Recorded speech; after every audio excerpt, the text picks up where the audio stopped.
Well, good morning, everyone. And first of all, a very warm welcome to day 2 of the India Global Forum. My name's Konstantin Kotsias. I'm a European director here at part of this summit. We're pleased to be partnering with the India Global Forum, which aims to seek the solutions needed to achieve a quantum leap. And I think that is the right way to describe it in UK-India relations. And today's agenda and sessions are particularly important, as India plays an extremely important role in terms of the global path to net zero.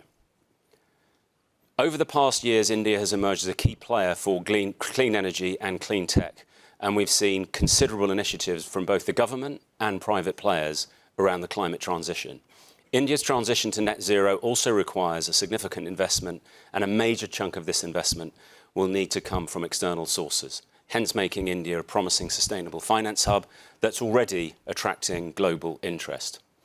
And at Bloomberg, we recognise this as a key imperative, which is why we've worked with the Indian and UK governments to launch the Indian chapter of the Climate Finance Leadership Initiative, CFLI India for short, last year, with the aim to mobilise investment into India and begin a long-term effort with public, private and multilateral initiatives to strengthen local enabling environments and facilitate that private capital at scale. CFLI India is led by Michael Bloomberg, our boss, UN Special Envoy for Climate Action and Solutions, and co-chaired by Macquarie Group and Tata Sons. And its members include some of the top private multinational as well as state-owned banks and corporations operating in India.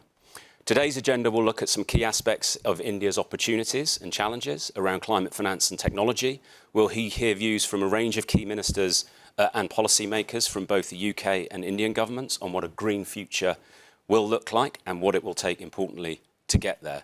So thank you again for making it here today. And let me, with that, hand over to Professor Manoj Ladwa, founder and CEO of India Inc. Manoj, thank you very much indeed for everything that you're doing in this space. Very warm welcome and have a fantastic day ahead. Welcome. Thank you ever so much. And I must say that video was offered free as part of the advertising deal with Bloomberg. It gives me a tremendous pleasure to welcome you all to this third installment of a week-long of conferences, seminars and conversations on the UK-India relationship. And I'm grateful to Konstantin, to Nitin and indeed to Mike Bloomberg for all the support that you've given us. It's been a year since we first conceptualized the idea of this partnership, and here we are today. So thank you ever so much to Bloomberg and your fantastic team. As Konstantin mentioned, that Prime Minister Modi, when he met virtually with Boris Johnson, UK Prime Minister, last year, coined a phrase and an expectation that he sought to see a quantum leap in the qualitative and quantitative relationship between the two countries. And subsequent to that, both countries have signed and agreed a roadmap, the 2030 roadmap. And I must say it's one of the most detailed documents that I have seen between two countries on what the future shape of a relationship could look like. And central to that is cooperation around climate action. And so today, and these discussions are a small step towards achieving that quantum leap and achieving that roadmap up to 2030.